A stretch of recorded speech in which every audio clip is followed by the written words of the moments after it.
In this video we are going to learn how to remove the hard drive of your laptop. In case we face any hard drive crash, or any other reason.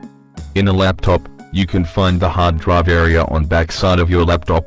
You may find icon of a hard drive on backside of your laptop, from where you can remove the hard disk.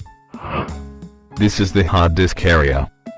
Now open these screws using screwdriver, to remove the cover.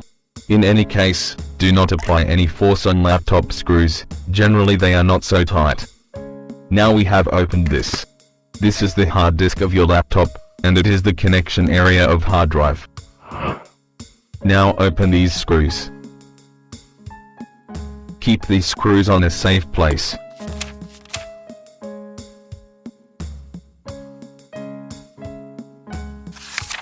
Give a little push from the connection side, to remove the hard disk. We have removed hard disk successfully. Thanks for visiting.